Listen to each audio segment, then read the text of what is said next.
Hi, everybody. This is Amy Brand with Jacobs, and I'm facilitator. Welcome to the Restoration Advisory Board meeting for Stewart Air National Guard Base. This is meeting number 10. I appreciate you all being here tonight, and we'll go ahead and get started. I hope everybody can see the slides. While we go to the next slide, I just want to remind you that this meeting is being recorded. And also, if you go to the handouts module, you can see the agenda. You can download a copy of the slides themselves, as well as there's a list of acronyms because we can never quite get away from using them, and a handout on how to access documents in the administrative record. So before we go much farther, I'd just like to go ahead and introduce the team to you. Those of you who have joined us before are familiar with most of these folks here. From the National Guard Bureau, we have Lieutenant Colonel Richard DeFeo, Keith Freihofer, and Bill Meyer. From Stewart Air National Guard Base, we have Colonel Edward Cook, the commander, Mike Ottinger, the environmental manager, and Master Sergeant Sarah Pastorelli from Public Affairs.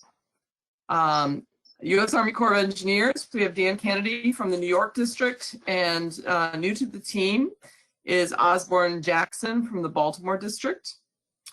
From New York State, we have Justin Starr from the Department of Environmental Conservation and Wendy Keener from the Department of Health. And all these projects are supported by various contractors, Bristol Environmental Solutions, my company Jacobs, and also AECOM. Next slide, please. And so I'd just like to go through our RAB membership as well. Ed Lawson is the community co-chair. We have a number of community representatives. I don't quite have a list of everybody who's on the call, though there are a number of folks who are here. I'm not going to read out all the names here, but I do want to call out Manager Green's name is in italics. She has been involved for a while. But Matt Salton was the primary representative from the Hudson River Sloop Clearwater, and Mana Joe was the secondary, I guess. And Matt has taken another position, so Mana Joe will be taking over as primary. And then also under government representatives, Steve Gagnon is the representative now from Orange County, and my apologies to Steve. He actually took over in February or earlier, and I neglected to change that on this slide, but he was on that meeting as well. So I know he's been attending. So next slide, please. Okay, so our agenda tonight, we're going to have a welcome from our co-chairs, Colonel Cook and Ed Lawson. You can see on screen if you're watching on your computer. We'll go through RAB Business, as usual, when our upcoming meetings, news of note, and other business.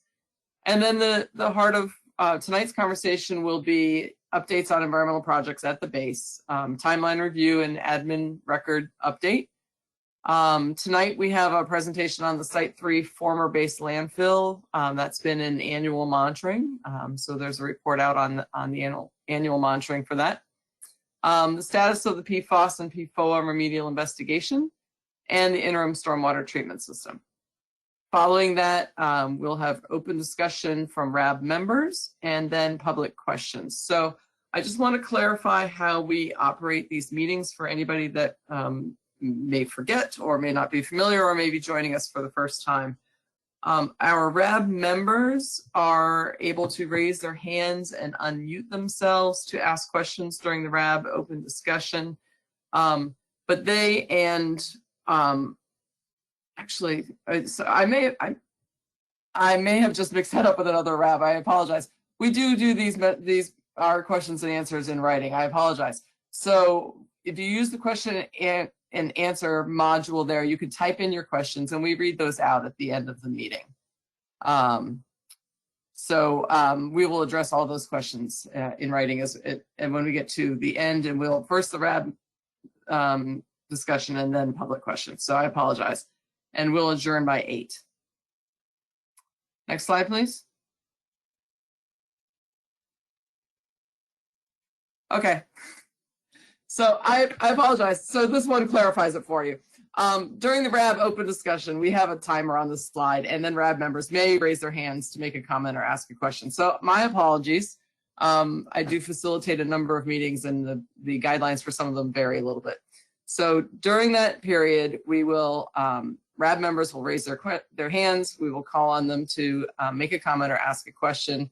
We do ask people to keep it to about a 3-minute limit just to give everybody a chance to participate. Public questions should be submitted through the question module, and those will be read and addressed in the order that they're received. If for some reason we get a lot of questions and aren't able to get through them all before the meeting ends, we'll provide responses to those in writing. And then a PDF of tonight's, as I mentioned before, a PDF of the agenda, the presentation, the acronym list, all of those are available in the handouts module. Next slide, please. So with that, I'll turn to Colonel Cook and Mr. Lawson for welcoming remarks. Thank you, Amy. Really appreciate all your time and effort going into this. Welcome, Mr. Lawson, and everyone else joining us this evening for this very important update. Just a quick couple of notes before we get started. We're happy that the weather is improving quite a bit and our COVID numbers are trending down.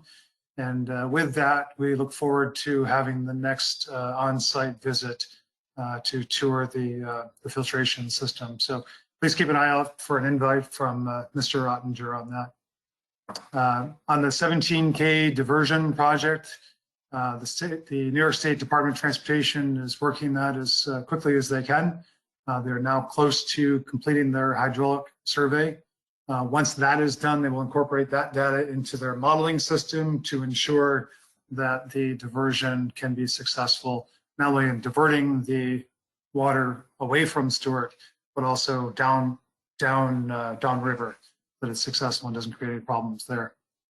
So in our last meeting, we spent some time talking about the incineration of spent filtration materials. Doug will give us an update on that in just a bit. And of course, we also continue to work the remedial investigation process, which is still on track for fall of this coming year. I'm sorry, fall of 22. And Bill will give us some more information on that. Lastly, we believe that we're now ready to sign off the updated Restoration Advisory Board operating procedures. And we believe that we can have those final signatures done before the end of this week. So once that's taken care of, we'll get a note out to everyone. And once again, thank you all for spending your evening with us.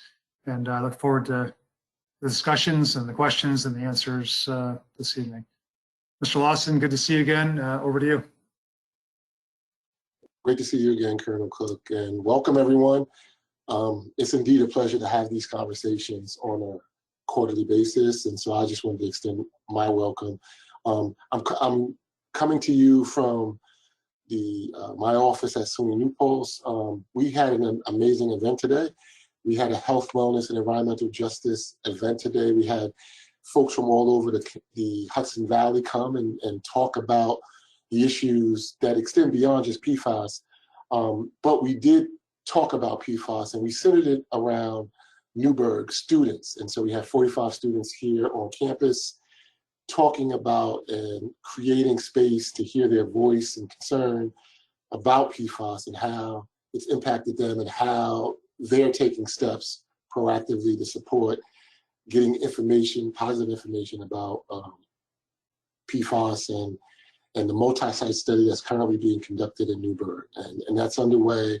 And so while the remediation of physical sites are happening at the base and around places in Newberg, or at least the investigation is happening, we're excited to also report that how we can engage in remediation of people. And so we look forward to hearing the updates. We look forward to the continued conversation. And as Colonel Cook said, we also look forward to finalizing the operating procedures, and especially in light of the fact that we now may be eligible for certain grants, and we want to just make sure that we understand that process completely and fully and can utilize those funds. So thank you all again for joining. I know you can have other places to be, but you've chosen to be here with us. And I'm looking forward to the time when we have these meetings in person again. So hopefully the COVID numbers will keep retracted and the weather keep getting better. And so we might be able to see each other in person sometime soon. But with that said, I will turn it back over to you, Amy. Thank you all for joining us and look forward to a lively conversation. Okay, thank you very much. We can move to the next slide. So now we'll just get into some of the RAB business, some of which was covered by our co-chairs. So this part ought to go pretty quickly. Next slide, please.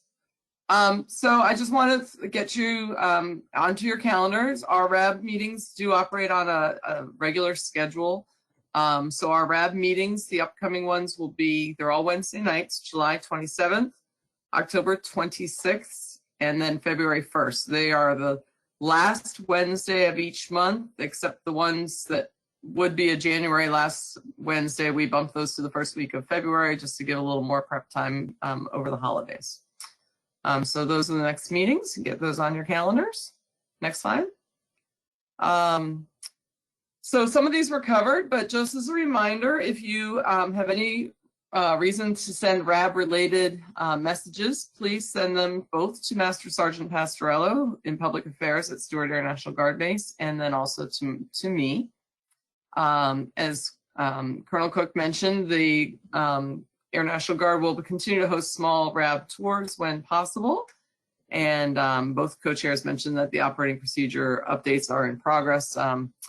So we're changing over the name from RAC to RAB, get that signed off, and then look at any other additional updates as Ed Lawson mentioned.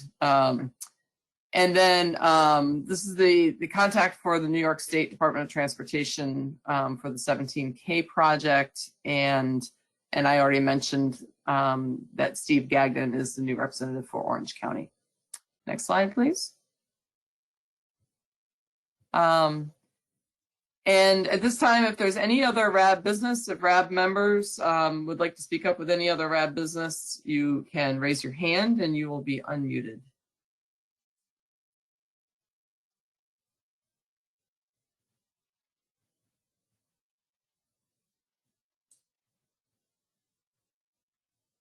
Okay, we'll go on. Okay, and I'm going to turn it over to Bill Meyer to provide some updates on environmental projects. All right, good evening, everybody. My name's Bill Meyer. I'm the Air National Guard Environmental Restoration Program Manager for Stewart Air National Guard Base. This slide here gives you some important links and information. The top is for the administrative record, so all of our documents, once they become final, go get uploaded to the admin record. You can also find the quarterly interim stormwater treatment system reports on the DEC webpage. If you click on that link there, that'll take you to, we upload our quarterly reports that has all the analytical data and information about the system operations. And then lastly, the Air Force Center, or actually the Air Force Civil Engineer Center for PFAS, there's a link that goes to AFCAC's webpage that'll give you information about PFAS compounds. Next slide, please. So just a quick summary. Last thing that got loaded up to the admin record was the 2 February meeting minutes for the RAB number 9 meeting. So that's the last thing that you'll see when you log. So when you log into the admin record, that record will pop up right at the top.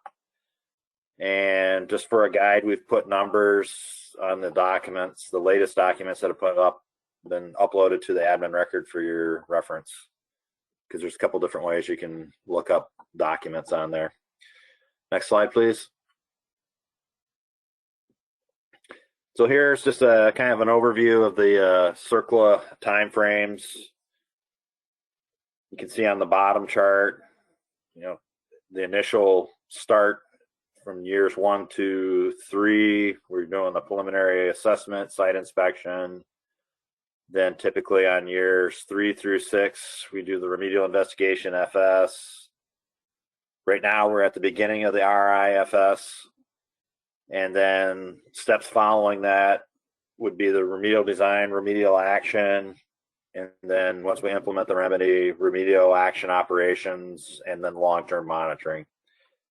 At the top, you can, above that timeline, you can see, for the PFAS, where the RI is. We also have another site out there, Site 5, which is a pesticide site for monitoring well 1. We're working on the FS of that piece of it. And then Site 3 is the former base landfill, and I'll also give you an update on that. So we've been actually started annual monitoring in 2007. But I believe the quarterly monitoring before that, we did almost 7 years of quarterly monitoring that occurred from 2000 to 2007. And next slide, please. So here is just an overview of a timeline for PFAS activities.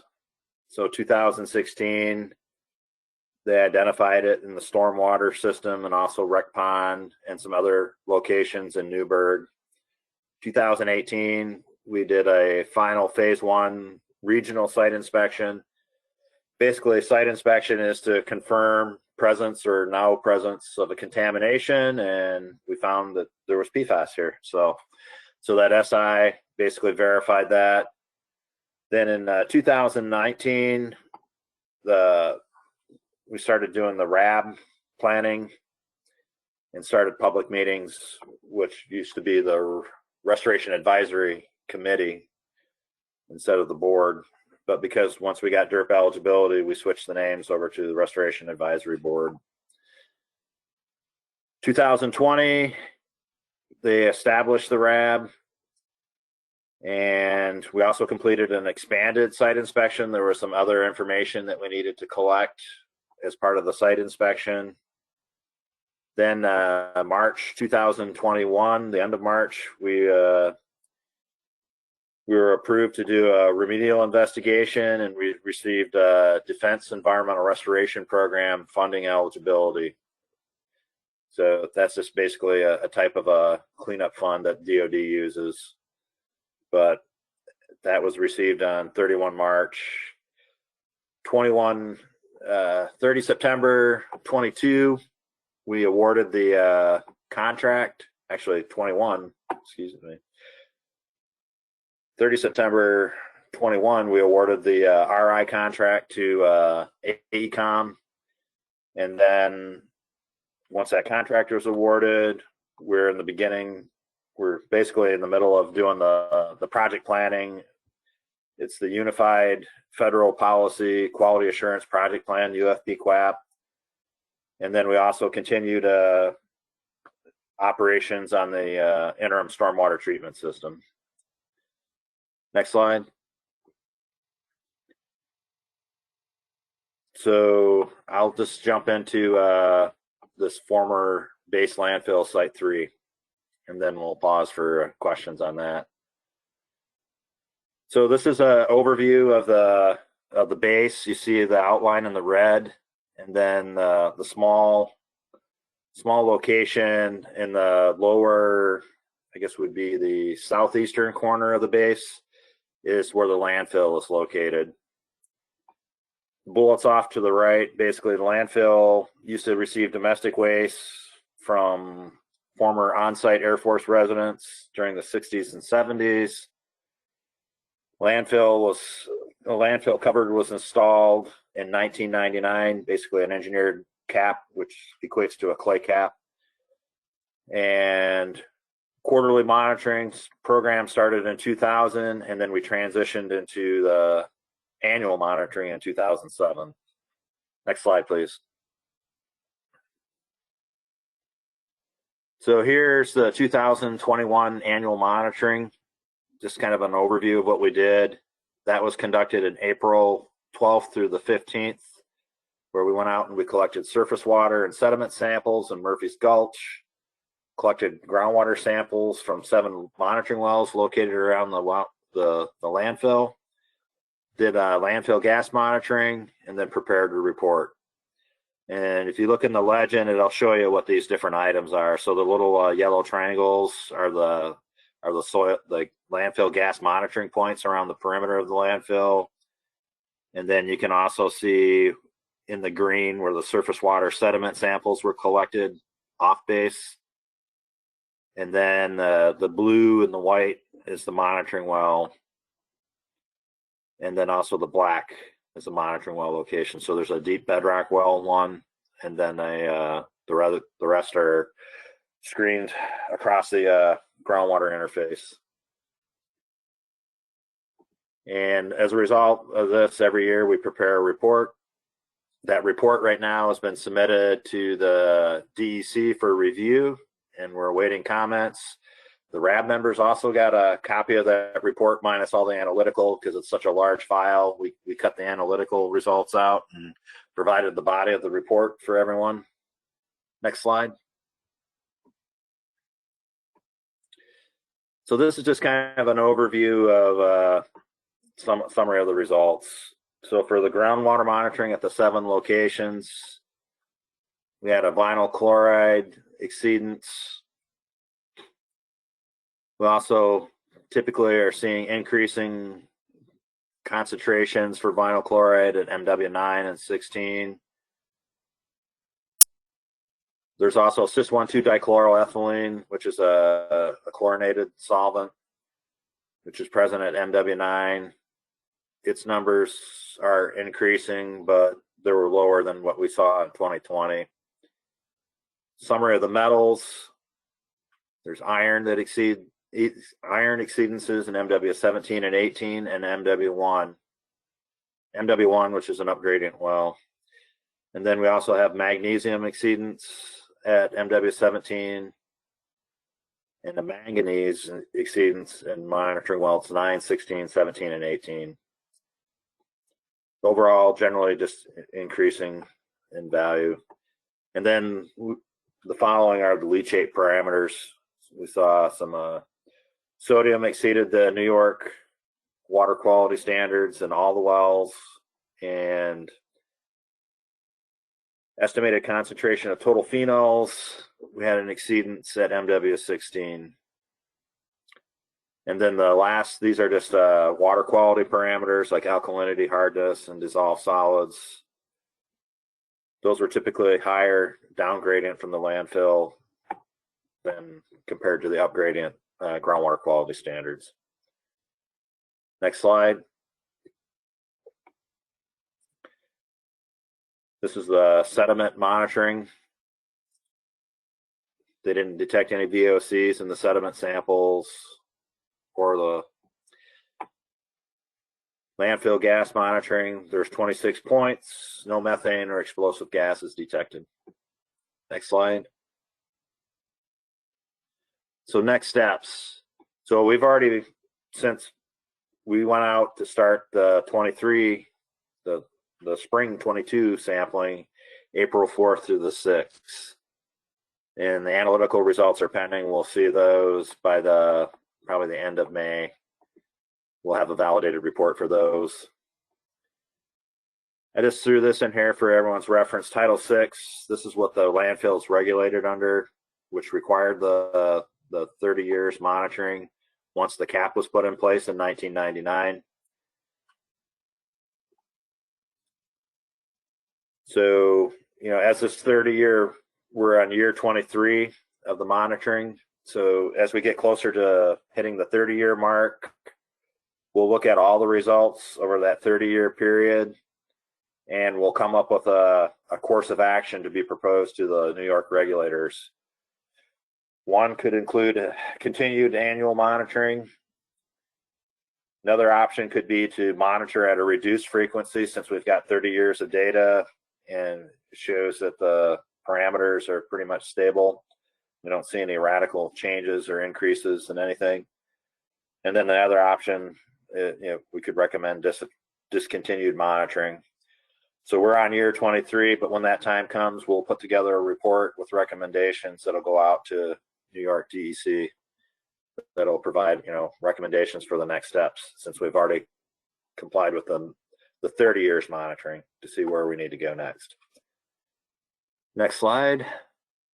I think that's questions. So take your questions. Thanks, Bill. We've had a few questions come in writing, but if RAB members would like to unmute, to raise their hands, we can unmute you to ask. We also have a question from Mana Jo Green that's on another topic, and she has to leave early, so we will ask that question as well. But first, let's address the Site 3 annual long-term monitoring questions. I have my eye on the clock, so we can make sure we get to her question before she leaves. Sure. Okay, Anthony Grice, if you want to unmute yourself.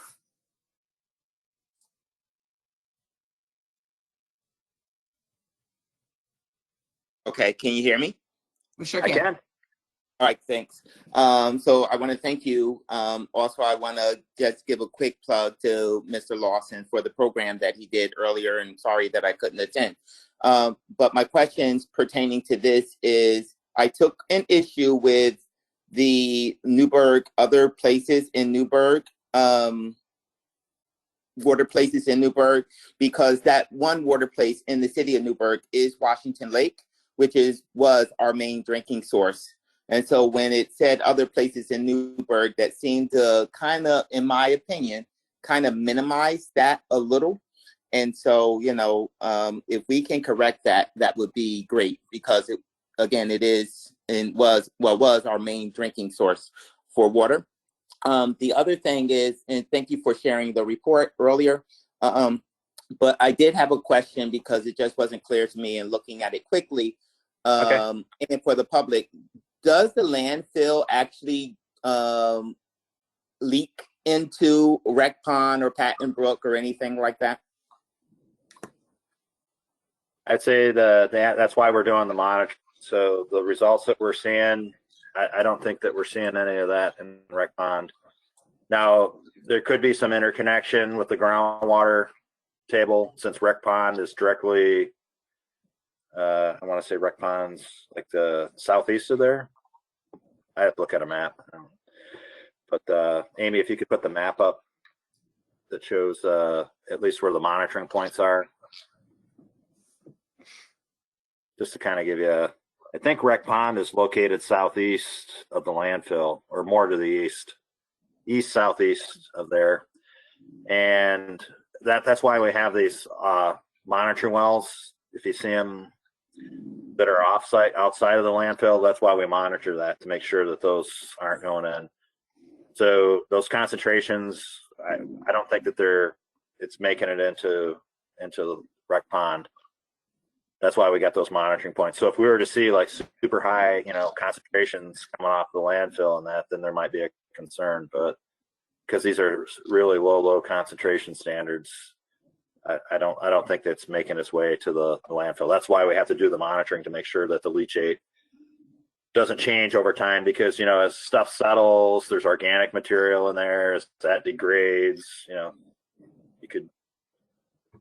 something could change, and that's why we actually do the monitoring in that. So hopefully that answers your question. It did, thank you. And then specifically naming Washington Lake. Oh yeah, no problem there. I mean, that wasn't the intent to minimize that. There's multiple locations, so instead of listing them all out, that's why we did that. But we can put Washington Lake in there. Thank you. Okay, Thanks. A couple RAB members asked questions in writing that I'm going to a little bit earlier, so I'm going to try to kind of go in order that they came in. So I will address those first, and then get to the people who have their hands raised as well. I think it was Mike Shade asked whether AFFF firefighting foam was ever disposed of in Site 3. Okay, so the answer to that is we don't know. We know that during the ESI, they sampled for PFAS, and it was in the groundwater there. So as part of the remedial investigation, we're going to look to see what, if the landfill area is a potential area contributing to PFAS contamination. So prior to us doing that expanded site investigation or the SI, no one had ever sampled for PFAS out there, but we did during the ESI, and we found it was in the monitoring wells there. So as part of that, we're going to evaluate that landfill to see if it's a potential source area contributing to it. So we'll know more information once we get into the RI to see if the groundwater contamination that's there, is it concentrations upgraded from the landfill that are just passing through the landfill? Could be the case, but we also need to just reevaluate, because that's a potential. We don't know, 60s through the 70s, what got disposed of there. So we'll look at that as part of the RI. Does that answer your question?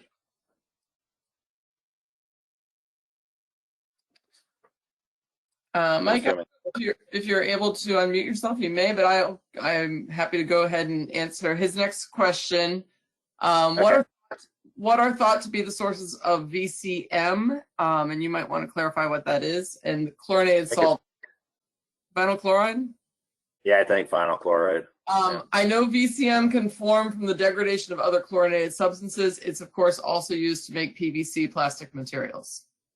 Yeah, I think what we're seeing with the vinyl chloride, it's a byproduct of the that chlorinated solvent that was degrading that was in there, because you saw the cis-1,2 dichloroethylene.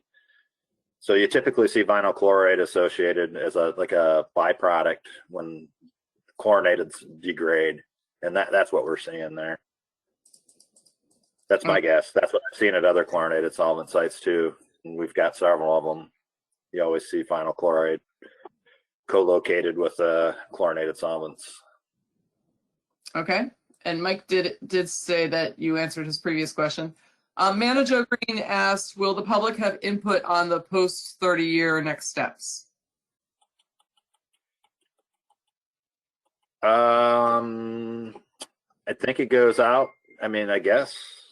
It doesn't go out for public comment because we're not making a decision. We've already made the decision on doing the, what the cleanup was. I'll have to look at what the process is for that, because typically, we're doing 30 years of monitoring. You could definitely provide input to the regulator for sure. But I don't think when we do a recommendation thing, it doesn't go out for public comment period and that. We just make a recommendation. Okay. At this point, I'm going to turn to people who have their hands raised, because you were next before other questions came in. I think we're ahead on time, so I'm going to let this go ahead. Bill Fetter, you can go ahead and unmute yourself. I think. There you go. Good evening. How are you? Hi, Very thanks, good. Bill. Just to answer Anthony Grice's surface water questions, the drainage from that area does end up into Patton Brook, merges in behind Cosimo's restaurant there. So it is ultimately a tributary to Murphy's Gulch that you've referenced in the literature, which is diverted at times into Washington Lake. So that's the concern. That's all I have to say. Thank you. Okay, thank you. Thanks, Bill. Okay, I'll go back to some written questions that were submitted. Oops. Hold on.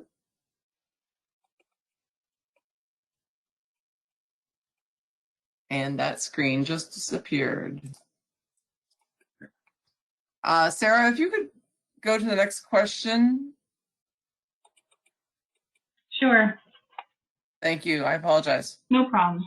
From Mike Shade, are there any homes on well water in close proximity to the landfill? If so, has their well water been investigated for some of the same contaminants, VCM, or businesses?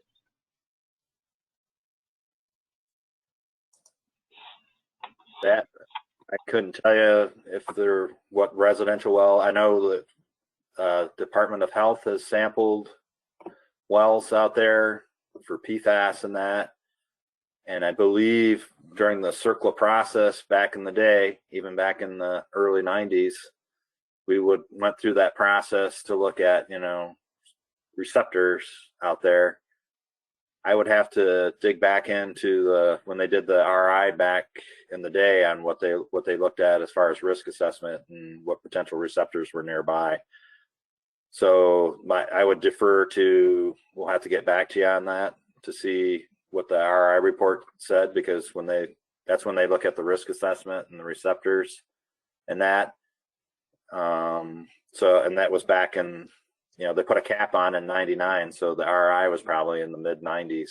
So we'll have to research that, but I can also reach out to Justin Starr if he's on, or someone from the health department on here, if they could assist potentially answering that, because they may know know that information more readily than myself. So.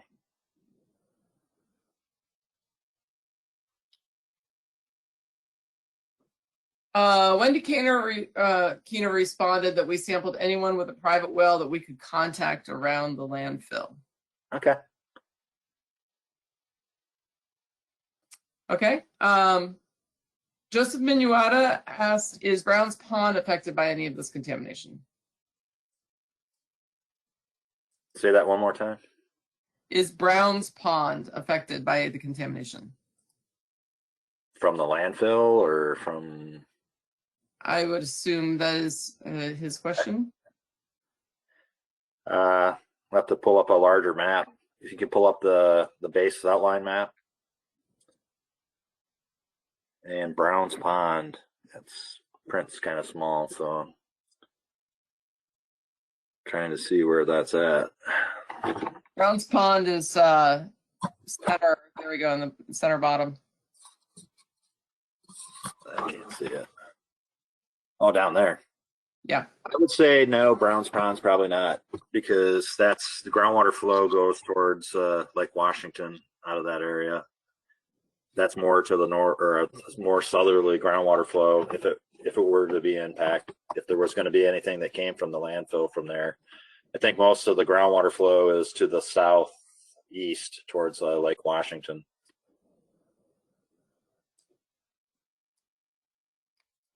Okay. We have a hand raised. I think this is Mike Shade. Okay. Hey, how you doing? Can you hear me? Yes. Yeah. Thanks for answering all my questions. I really appreciate it. Yeah, the question that I was trying to get at on the well water was just I don't know if, some of these chlorinated solvents were being detected back in the 90s when this, when the risk assessment was conducted. So it'd just be helpful to understand.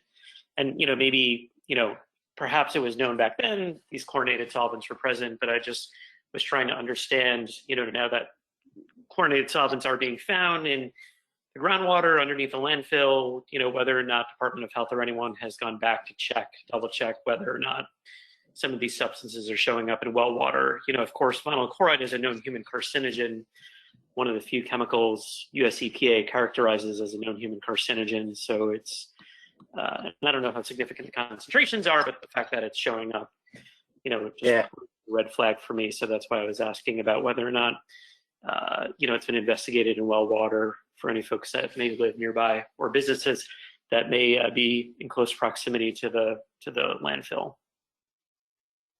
I know that the vinyl chloride and the cis-1,2-dichloroethane, those are all standard Safe Drinking Water Act maximum concentration limits that on the federal side of it, they always, when they sample wells for VOCs, drinking water wells, that even your city water supply is required to sample for those. So if it was an issue as part of the RI, I know that we identify, contaminants of concern when we do an RI. And that's why, we're monitoring for that, because during the RI, we identified that was present. So if the health department sampled for them back then, I'm pretty sure, they can come up on the net and they can tell us, but they probably did a standard suite for. Bill, I can tell you what. This is Wendy Keener with the health department, or state health department. As part of the perfluorinated compound private well sampling that we did in 2016, 2017, there was a few along Weiner Road and things, which I couldn't zoom into the map to see how close it was, but we did also sample those for volatile organic compounds too, because they were close to the landfill area over there. And we didn't find much of anything. Thank you. So we didn't sample all of the wells for volatiles, but we did sample some of them over that way. Okay. And did you sample for vinyl chloride? Would have been, yes, it would have been included because we did the 5022 analysis, which is the list of volatile organic compounds that does include that. Great, thank you. Welcome. All right. We have a question from Rick Scheuer. You acknowledge that PFAS is in the groundwater around the landfill. Shouldn't PFAS be added to the annual landfill monitoring program, especially since you're not sure if the landfill is a source? Well, that's why we're doing the RI right now. So, but yeah, we could add that as a parameter. If we can't say yes or no that it's coming, that there's a PFAS source in the landfill. So when we do the RI, there's going to be a couple rounds of monitoring, and I'm sure the wells that are in the landfill will be used as part of that monitoring to make that assessment. And then, moving forward, if it is a source, we find out, oh yeah, we found out that, someone put this in the landfill, or there's a super high concentration in the landfill. It's not anywhere, it's not upgrading, it's in the middle of the landfill, then yeah, we would consider adding that. But right now that's part of the RI process. That'll get added, and it'll get added to the monitoring program once we get done with the RI and come up with a solution for the PFAS problem at Stewart as a whole. So to add that right now would be kind of premature, because we're going to be doing lots of groundwater monitoring out there to find out where stuff's coming from. But in the future, if we do identify the landfill as a source, we'll definitely add that as onto the monitoring piece of it, whatever remedy that we come up with. But we're not quite there yet. So. Okay. And then Joseph Minuta had a follow-up to his question about Brown's Pond. So the Brown's Pond question was, is Brown's Pond affected by any of the contamination? And his follow-up was for PFAS, et cetera, subject to going online for City of Newberg Water. I don't know if that question is clear as written, or Joseph, you'd like to unmute yourself to ask that out loud, you are welcome to do so.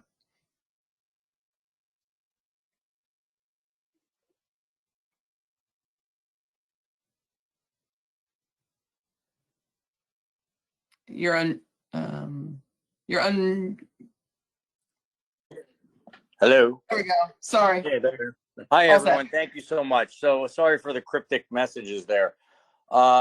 So we had received some information with regard to the Orange County Water Authority securing some properties and utilizing Brown's Pond to go online for City of Newberg water source, as well as the fact that one of the water sources is going to be shut down for cleaning. I believe it's the Delaware at this time.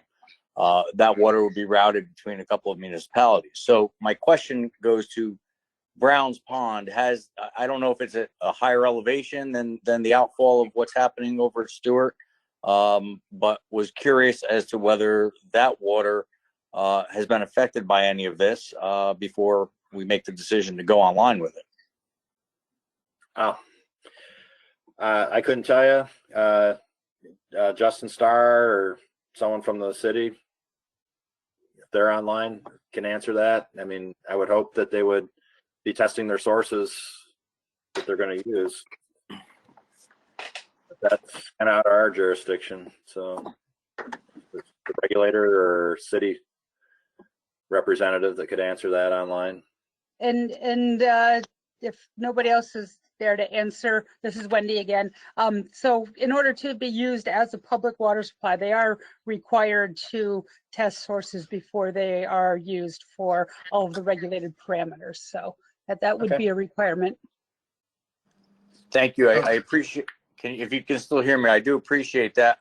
I was just curious as to if Brown's Pond had been included in any of this work prior with regard to what you're doing? I do know that some PFAS samples have been collected early on that came out I think it was right around the detection limit or something. It was very, very low.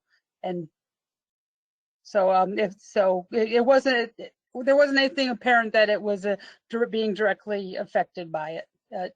It does seem to go more towards Lake Washington. Thank you very much for your answer. Welcome. Okay, that seems to be the extent of questions that I see. I do have a comment submitted by, and I'm not going to pronounce this properly, I'm sure, Aman Amoragbi, that there is no significant PFAS detected in Browns Pond. I would like to go back to the question submitted earlier by Manna Joan Green because she has to leave in a few minutes. This is not directly related to the long-term monitoring at Site 3. So the question is this. How will we ensure that Newberg stays on clean DEP aqueduct water until Newberg's water is safe to drink and that the responsible party, Stewart Air National Guard, pays for the cost to do so? I'm not sure who to direct that question to be honest. Well, now that's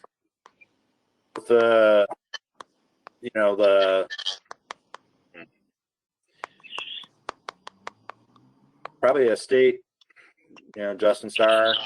I'm not sure we have Justin on tonight's call. I'm not seeing him on the list. Okay. I didn't know he was on. Earl I would DeFeo? say, it's up to the.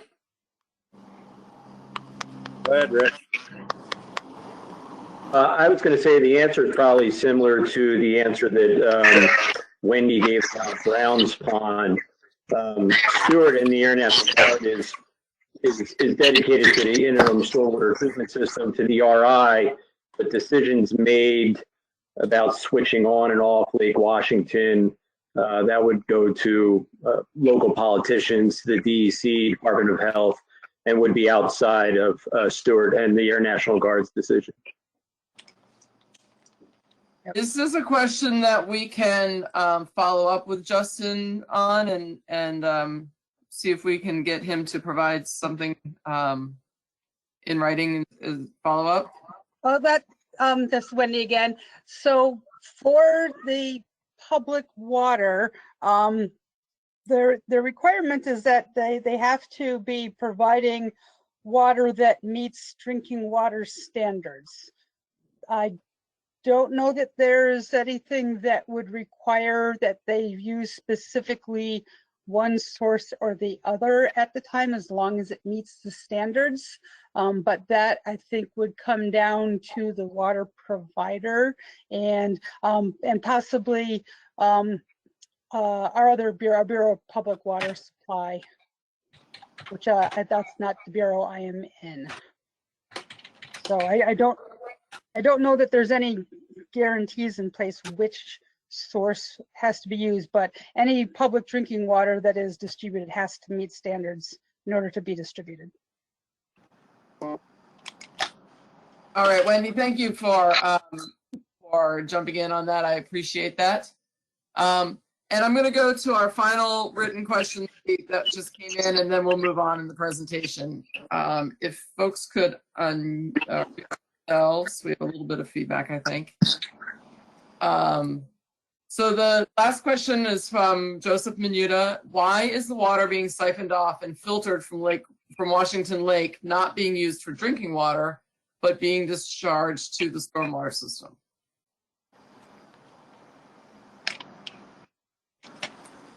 That one more time. Why is the water being siphoned off and filtered from Washington Lake not being used for drinking water, but discharged to the stormwater system instead? Okay. That's probably a local decision for the local government. We have nothing to do with that. So if the people running the treatment plant and the city don't want to use that water and they choose to treat it and discharge it, that's their decision. I'm not sure. You have to ask someone from the municipality as to why they're not.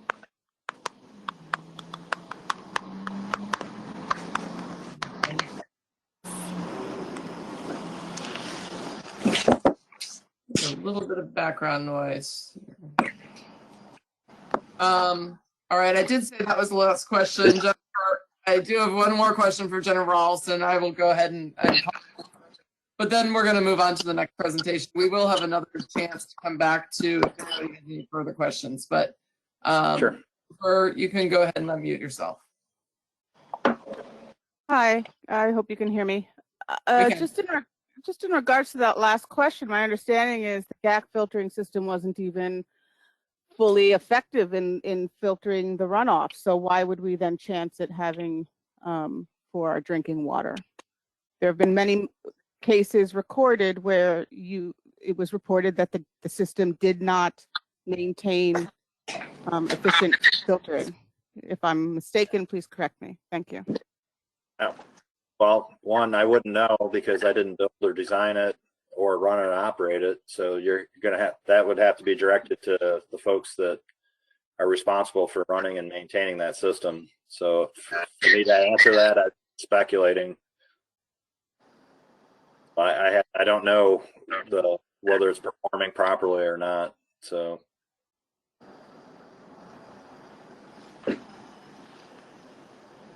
Okay. That's probably not we don't have the answer for you here in this forum right now. So right. I'm going to move on and stop questions at this point. If everybody could check, we will move. I'm hearing some background noise. We'll move on to the next presentation at this point. You can continue to put questions into answer chat. This is Joe Menuda. Unfortunately, I cannot unmute myself. Well, you're unmuted. You said you can't mute yourself?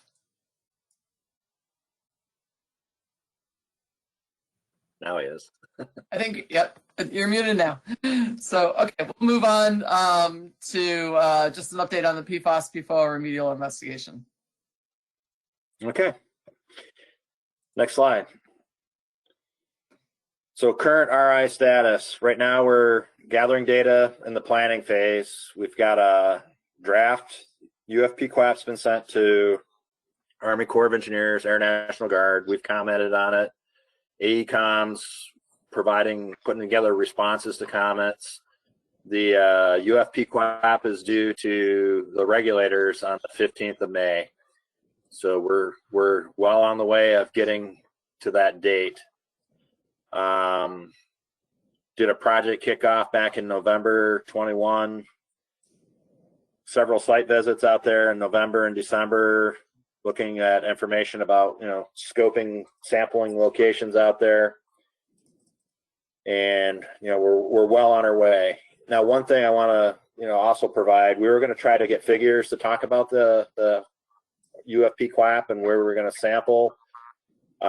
We've been revising the figures. They weren't ready for prime time for this. So the next RAB meeting, we can go by, potential release location, each of the areas, and kind of show you figures and maps of where we're proposing to do soil, groundwater, sediment, and then even do like an overview, base wide, kind of give you a big picture look at what we're going to do for the characterization, just to kind of give you a snapshot of it. And, the UFP QAP we can make it available to folks once it goes to the regulators, but it's a large document. It's like almost 800 pages plus. So if we were to do that for the regulator, or not for the regulators, for the RAB members, there's a way that we can get it out to you. It's not like the landfill monitoring report where I just cut out the analytical results and I can send you a PDF that you can get by mail. So it's a very large document. So I'm hoping that being able to do the presentation in July and giving an overview of the different PRLs and the sample locations and the intent of what we're trying to do, to give you an overview of that'll help do that. But there's a way we can send it out. It's through DoD Safe. I can have it sent, through Jacobs. We can give them a link and send it out to y'all.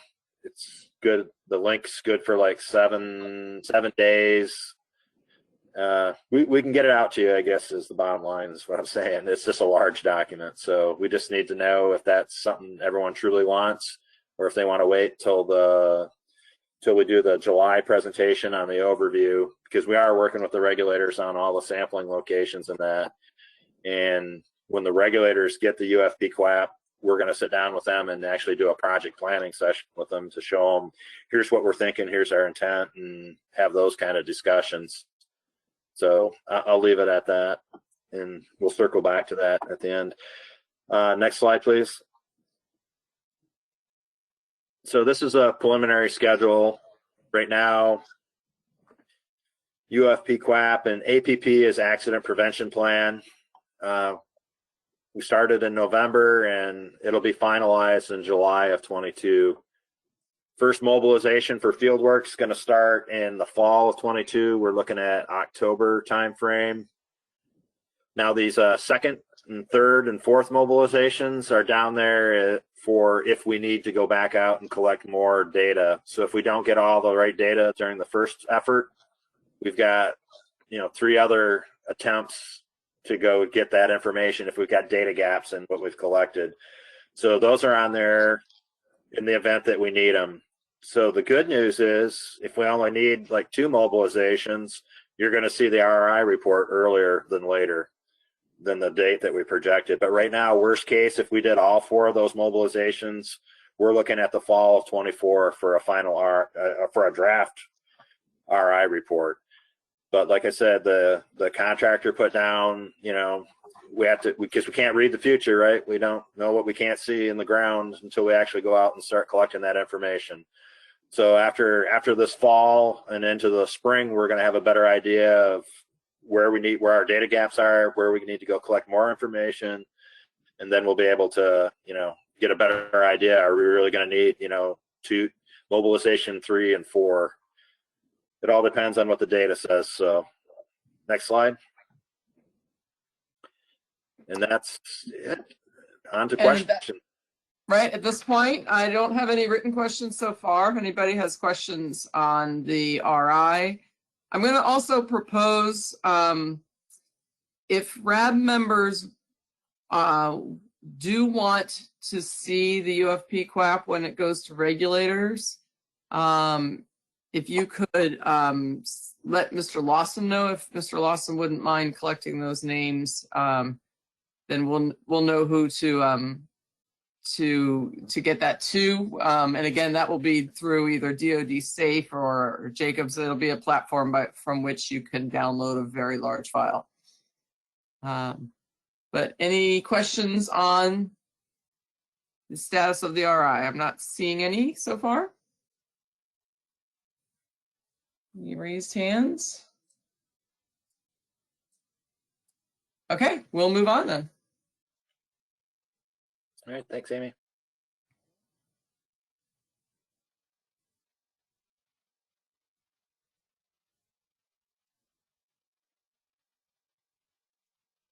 Okay, Doug, your turn.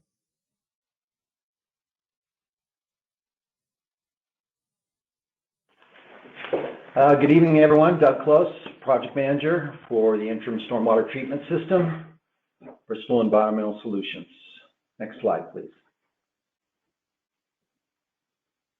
So we're updating you on the period that represented the last quarter, which was January 1 through March 31 of this year. The water treated from startup of the system of July 2020 to March 2022 is now approximately 249 million gallons. And the water treated this last quarter was approximately 29 million gallons. During this period, the 4 leading vessels of our primary GAC material were changed out in mid to early February. This was due to some significant biofouling and a lot of solids inflow from really the high water that was coming in through this quarter. So we went and we took our primary GAC out of the system, replaced it with new. That was in February. We tried to maintain our secondary GAC and our polishing resin to extend those treatment periods, but we found that the damage had been done early, and those 4 vessels of secondary carbon and resin was also changed out during this quarter, and that was during the period of March 9 through 14. Next slide, please. So the sampling results still on the very positive side. Our treatment is effectively the same it has been for several consecutive quarters now. Our average level of our influent PFOS and PFOA levels remains right around the mid 200s. 243 parts per trillion was the average raw water influent of PFOS and PFOA coming into our system. After treatment, you can see that we ran several weeks of our quarter with no detections until we got to the beginning of March, when we started to see trace detections coming from our effluent and picked up in our sampling. The March 8th data was used to start to schedule our resin and secondary carbon change out, along with just the influence of the biosolids impacting our system. That was those two combination of those two components was why we made the media change in mid-March. But again, treatment for the 2 contaminants, the average level 0.39 parts per trillion over the quarter. Next slide, please. So the influence of the biosolids and the media fouling was primarily weather related. The quarter started off with a typical cold, dry January. That allowed us to get some drawdown early. And then we have data point A, where we got a significant snowfall. It raised the pond water, as you can see. And at that point, in mid to late January and all through February, the temperatures began to warm. We constantly started to see rain versus snow. Sometimes we'd get a little bit of mix of both. But we had saturated conditions and high inflow stormwater from February 3rd, when our last drawdown was, all the way to the end of the quarter. If I looked at the weekly elevation of the pond each time we sampled it, our average over that period was 1.3 inches above the weir. That roughly correlates to about 1,000 gallons per minute coming into the pond, which is twice the capacity of our treatment system at 500 GPM. So a very wet winter, saturated conditions. The flow has been extremely high, and it's been consistent. And April is just the same, if not even higher, going into the next quarter. Next slide, please. So when we last met in the early part of February, we were all becoming more and more aware of the recent NDAA Act in December and the implementation of a temporary moratorium on incineration. We immediately started to work with that information after our last RAC meeting. We knew our dates. We started working with options for our media disposal and how we would go about it. Today, we're still waiting for any, new information from the DOD. So the temporary moratorium did go into effect yesterday, 26 April. It will remain in effect until we, as contractors and the DOD, have adopted interim guidance on any new destruction and disposal of PFAS methods, and or the EPA publishes a final rule on the above.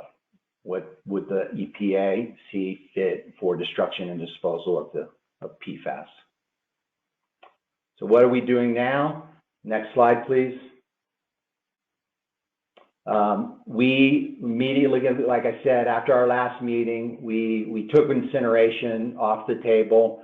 We started to store our resin, bag filters, and sand media that we have accumulated for the last couple change outs, and we're still holding those in storage near the rec pond area. We're preparing for additional storage needs while we continue to wait for the DOD interim guidance and or a final rule from the EPA. With regard to the carbon that we had on site, next slide, please. We went ahead and we utilized the Calgon reactivation furnace to reactivate our inventory of carbon. We sent one load on March 14th of spent carbon for reactivation at the Calgon facility. We lay out a little bit of detail here of what the reactivation furnace is and does. It differentiates itself from an incinerator, but we're still working with all of the regulators and Calgon on, is the application, currently being evaluated properly, and can we confirm the complete destruction of absorbents? So we're still working with all the industry professionals on what's the best way, what's the right way, along with waiting for guidance from the DOD. I think that's about what I have to say on the waste disposal. I think there's one more slide. So as we wait, part of our process is that, we know these are emerging contaminants. We know that everybody's working from top to bottom to find the right way to go about this. Some of our other primary disposal options may include disposing at a subtitle C hazardous waste landfill, much like a reactivation furnace. A subtitle C landfill is specifically designed to hold hazardous waste. It has a specified design liner. It's got leachate collection. It's meant for the hazardous components of waste. Reactivation of the GAC is still an option of industry reuse. The process is still being evaluated, so we're still trying to collect more information along with all the other regulators on its reliability. And so we're watching that and seeing how it develops, and we're leaning forward with anything and all other opportunities to minimize waste and see what other destructive disposal activities that we can deploy for our waste stream that is going to come from our spent media filter. And then finally, and not as a primary, but more of a secondary option, some states are accepting this media treatment in subtitle D landfills, and then others are just creating larger on-site storage.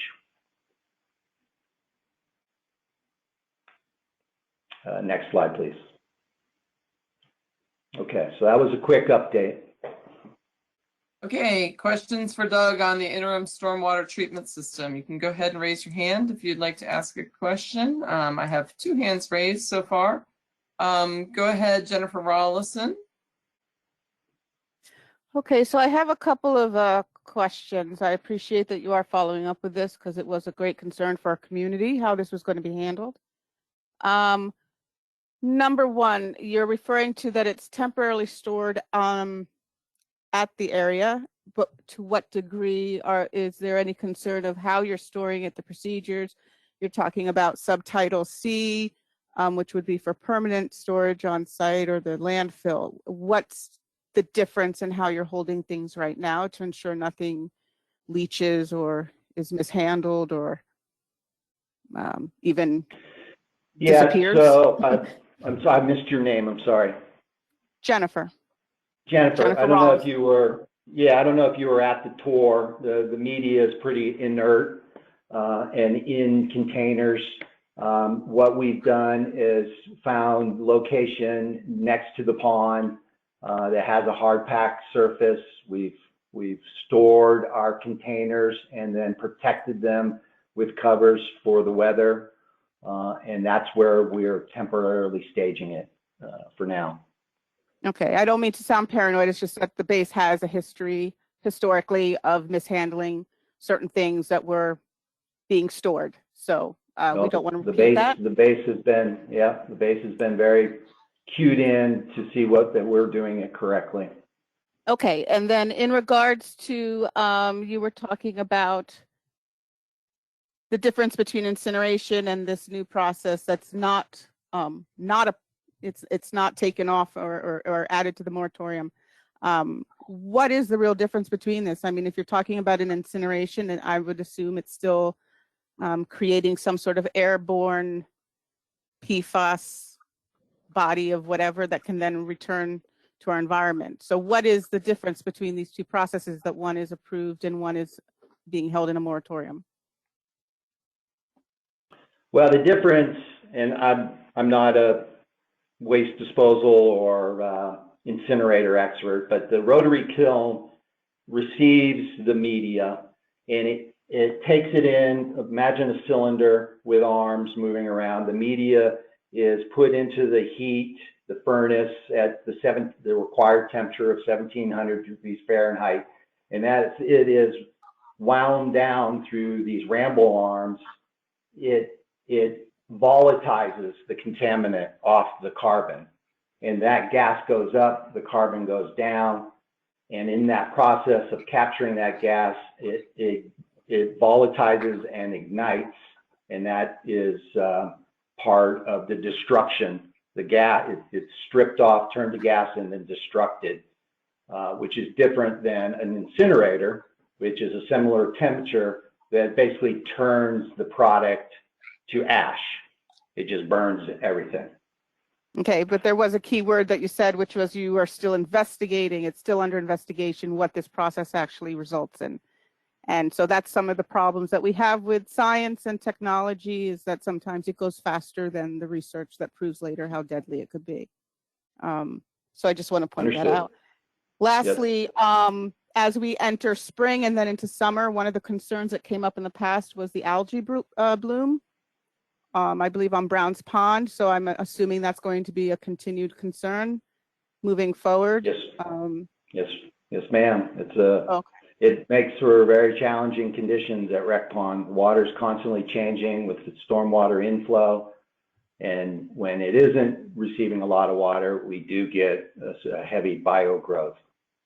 Right, and I believe, if I'm not mistaken, what you were reporting earlier is what I was referring to earlier, which was that at times the system fails because of either an excessive amount of rainwater or sludge or whatever is impeding the full effects of the filtering system, correct? It does plays a big part in when we need to change the media to get more effective treatment. Okay. All right, thank you. You're welcome. Okay, thanks, Doug. Bill Fetter, you can go ahead and unmute yourself. You have your hand raised.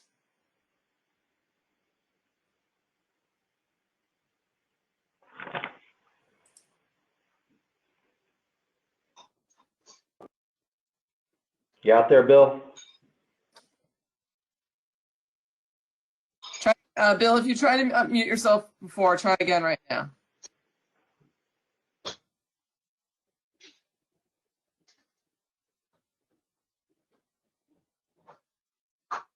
Okay, we'll come back to Bill. Bill, you ought to be able to unmute yourself. From my end, it's showing that you can. Okay. Oh, there we go. All right. I think we got it. back to the volumes, you were able to treat the entire time that you're over the weir this whole quarter? Did you have to stop because of volumes, or No, did you treat what we do, Bill, sorry for interrupting. What we do is we regulate the flow of how much treatment we'll do. So we'll go down to 50%. So we're typically during that whole period, I'm looking at the chart of our operation, we're treating at 250 GPM versus our higher end 500 GPM. Okay. But is there a volume or a height, I guess, above the weir at which you would stop, or you always try to keep it running? Well, I think, we get worried when it gets to be about 2 feet over the weir. It's, tens of thousands of gallons. Right. We'll turn it down to 200 through those times remotely, because we're constantly watching the interface panel all 24 hours, even at nighttime when we get storms. Right. And we'll make adjustments. Yeah. If we're concerned, we might turn it off. Okay. Thank you. You're welcome. Chuck Thomas, you have your hand raised, and then we also have a couple questions in writing. So Chuck, you can go ahead. Thanks. It's a follow-up for Doug on Bill Fetter's question. If we're saying that on each of those releases, well, pretty much all the time, you can have 1,000 gallons per minute going over the weir. Is that correct? That's coming in. We can have much higher than 1,000 gallons. Right. But at least it's not getting treated. Is that correct? Yeah, we have those Yep. Okay, so then am I correct in assuming that when that water is not being treated, it's being released into tributaries that is then flowing down to the Hudson River? So it's untreated rec pond water. The water that goes over it untreated is getting into those tributaries. Silver Stream. Yep. So I thought last year when and I don't remember the exact timing, but we had determined that you were getting close to having a handle on what the treatment capacity would have to be in order to stop that water from running, that contaminated water from running in. Is there any hope that we're going to get there sometime soon? Our first step is getting 17K diverted, so we can have a more predictable flow from that was 20% the airfield and the drainage. Yeah. I think that was 20% you had quoted of the water coming in. And this year might even be higher. We've seen just a bunch of water coming out of 17K this season. And when do we have any anticipation of when that's going to start or be completed, or has it started already? Well, the Colonel addressed that early on. The DOT is heavily into their hydraulic modeling, and then it goes into their design phase and implementation. Thank you, Doug. You're welcome. Okay, we have some questions in writing. Some of them go back a little bit that are not focused on the treatment system. I'm going to actually go a little bit out of order just while we've got you unmuted, Doug, and just focus on the ones that are about the stormwater treatment system. And for those of you who submitted a couple other questions, I will go back to those. Mike Shade asked where Calgon is located.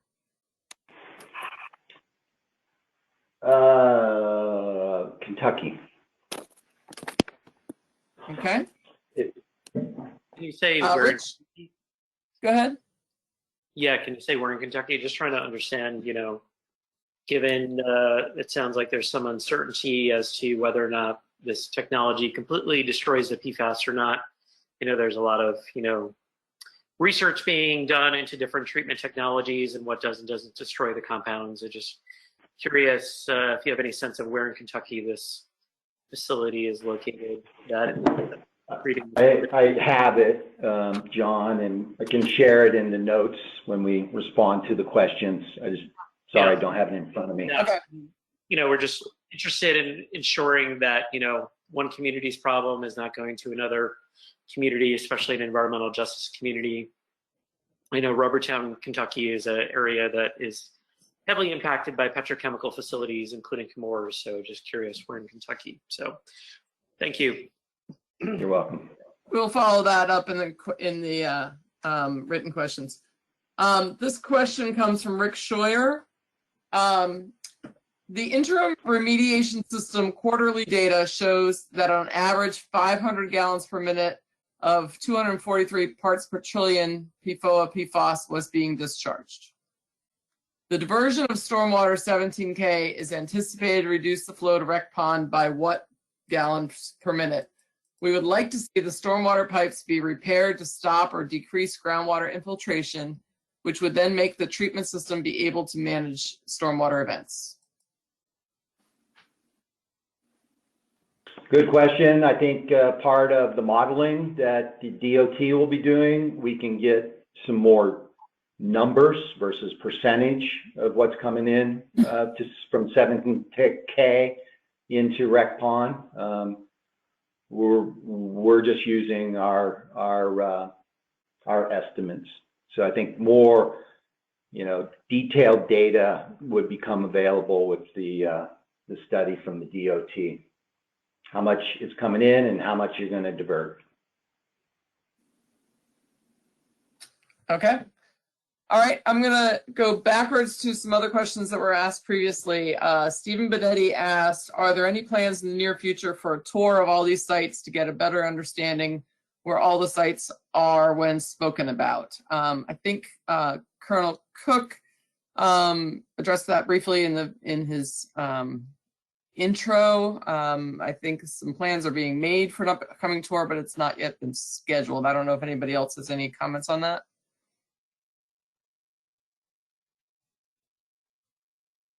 I'm sorry, was the question about the tours? Colonel Cook, yes. The question was, are there plans in the near future for a tour of all these sites for RAB members? We are aiming toward June at a time when the spent media is being swapped out so that everyone can see the process. Okay, thank you, Colonel. Based on the scheduling of the filter changes and availability and COVID numbers, of course, assuming they stay low, we'll be able to do that without any issue. Great, thank you, sir. And the next question is on the RI. Going back to the RI schedule, Bill. The schedule between proposed sampling events looks like it could be condensed. I guess it currently has 6 months between sampling events. Can the schedule be condensed?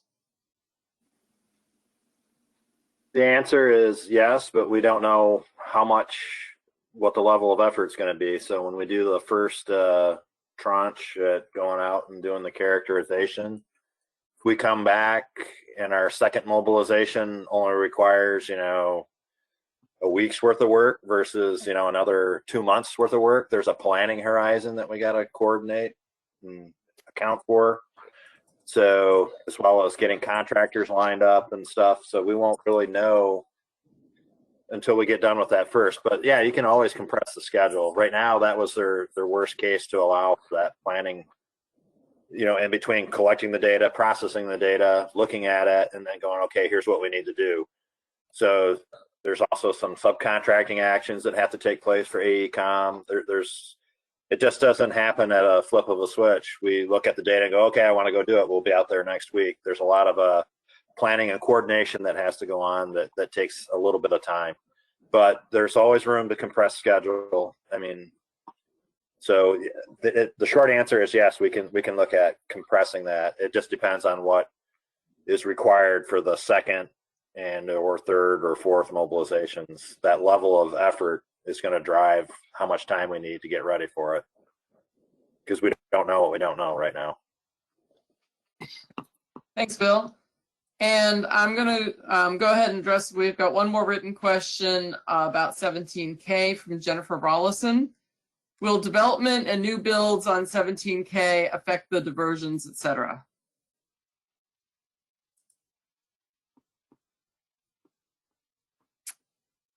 don't know who might be able to answer this question. Amy, I don't think we have anyone from the DOT that can answer that question, but certainly their modeling should take current and future construction into account. Okay. Thank you, Colonel. All right, I'm going to move on to our next set of slides. And that's for RAB open discussion. You can go ahead and answer your next slide, please.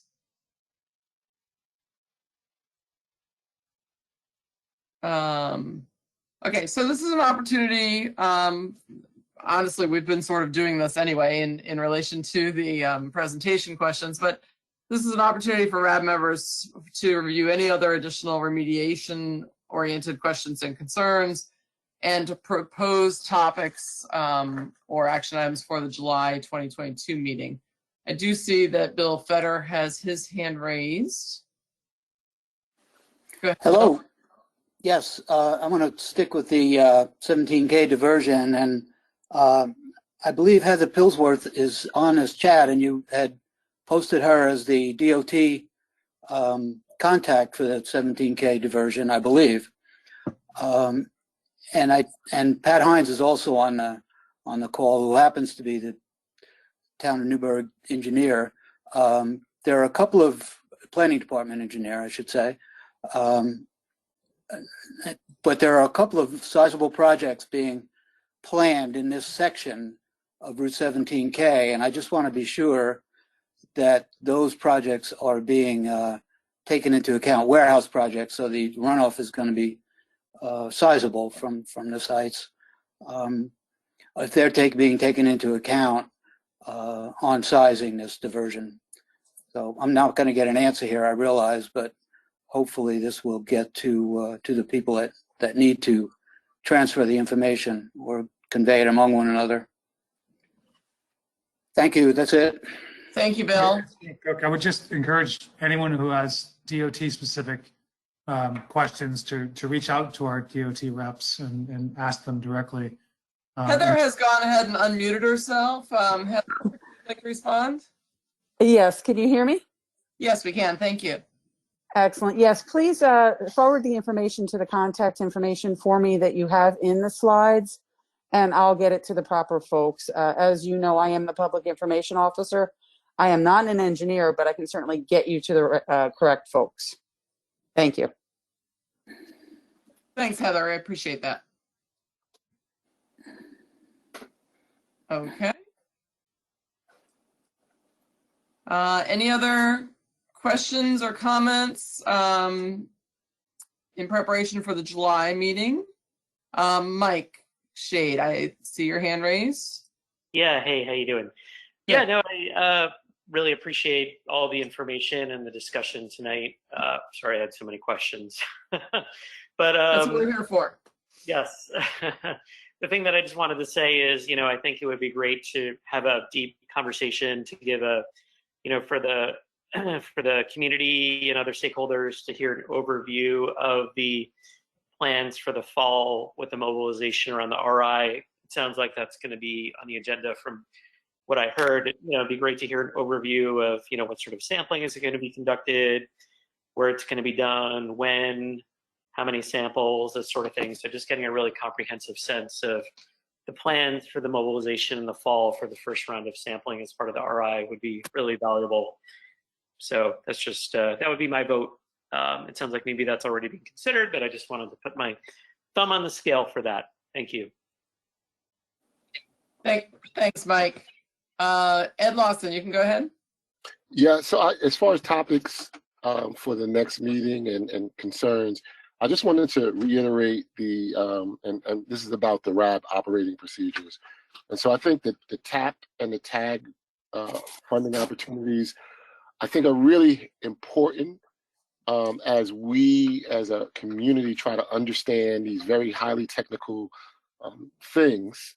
And as, oftentimes we struggle to get answers because maybe we're not the folks on the call currently don't have them, or there are other people we need to reach out to.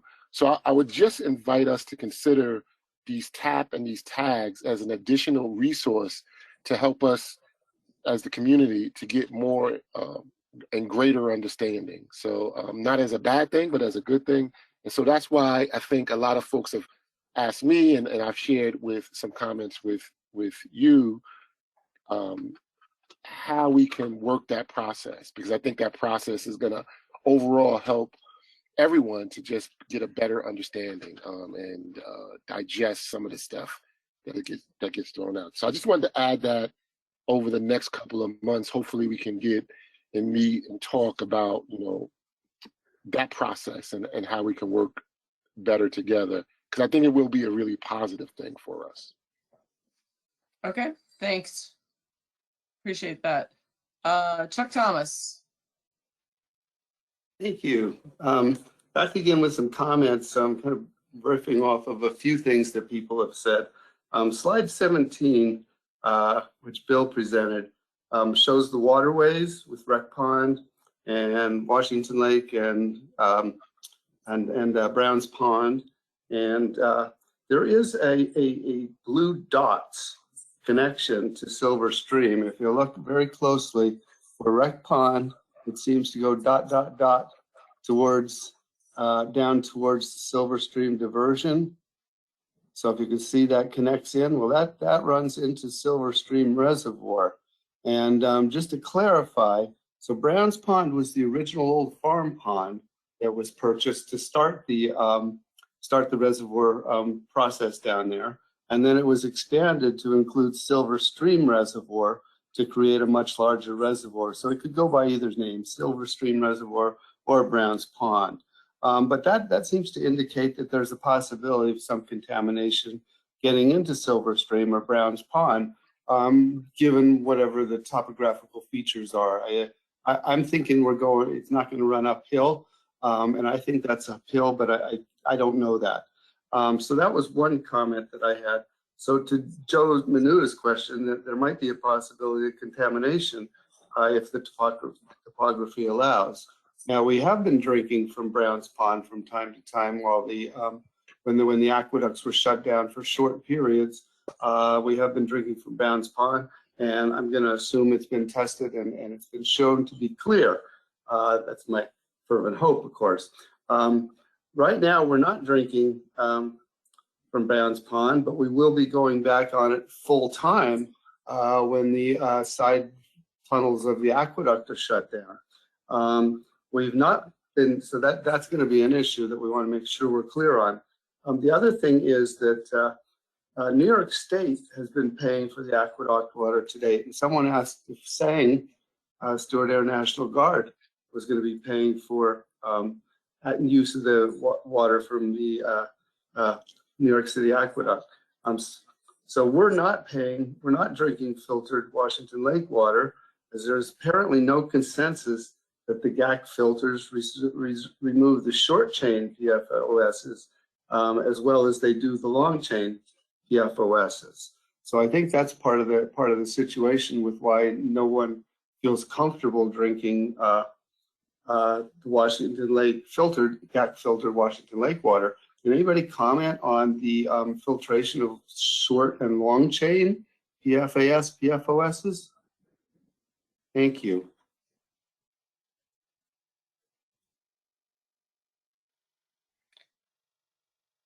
Thanks, Chuck. I don't know if we have anyone on the call who can respond to that directly. Okay, well then that would be one of my questions for the July meeting. Okay, and we'll take that in as a follow-up. Thank you, I appreciate it. Thank you. Heather Pillsworth, I do see that your hand is raised. You can go ahead and unmute yourself. I'm sorry, that wasn't meant to be. Sorry about that. Okay, that's all right. That's all right. I appreciate it. Okay, Mike Shade, go ahead. Sorry, no, I'm good. No, okay, you're good too. Okay. All right, Jennifer Rollison. Hi again. I just want to thank you for following up in regards to the, what's happening with the media once it's spent. But if we can please just keep in mind finding alternate choices to make sure that we're not impacting ourselves or those around us, our neighbors, or those out of state in whatever decision comes up. I would appreciate it. That has been voiced several times with our community, not trying to put the burden onto anyone else. And then also, to hold these, the filters or the carbon, whatever, if it is going to be stored, that it's done 100% properly, so there's nothing that comes back to bite us later. Thank you. Okay, thanks. All right. Move on to the next slide. I think we now go to questions from the public, but I think we've been, I haven't seen any others that have been submitted in writing. And questions from anyone from the public who's not a RAB member. We do stick to addressing those in writing as opposed to unmuting folks. So I have not seen any. I'll keep my eyes open while we move on. I think that brings us to the end of our meeting and closing remarks. So, before we go to that, if there are follow-up questions or public questions on the presentation, we do follow up with those if something dawns on you an hour after the meeting and you say, oh, I should have asked them. Victoria Lung volunteered long ago before I became facilitator to receive those questions and pass them on to us. You can submit those to her and questions will be accepted until May 13th. Those will be addressed in writing. There's a question and answer section of the transcript that's put into the admin record. So May 13th is the deadline for that. Next slide, please. Okay, closing. I'll turn to our co-chairs. Again, the next meeting is July 27th. Put that on your calendar. Thank you, Amy. And thank you for everyone's participation tonight. We greatly value and are much better off with all of the community perspectives, questions, and concerns being addressed in this forum. I'd also like to thank all of our agency partners, state, local, and national, who spend every day working on our project as well as those other projects around the country to mitigate and clean up the issues at hand. Lastly, I look forward to seeing as many of you as possible, hopefully in June, for a base tour and a pond specific tour. And thank you again. Mr. Lawson, over to you. Greetings and thank you all again. As Colonel Cook said, it's a labor of love, and I appreciate all of you taking the time to hear and listen and contribute to this really critical conversation. I don't have anything more to add. I look forward, Colonel Cook, to our continued conversations around the RAB operating procedures and the upcoming visit. And hopefully the weather will keep getting better, and hopefully this COVID thing will subside, and so we can, see each other in face-to-face instead of over Zoom. But thank you all for your commitment and your comments and your questions, and thank you to the RAB and SNAG staff for being really responsive. So I look forward to the next time we meet again, and have a good rest of your week, and until we come together again.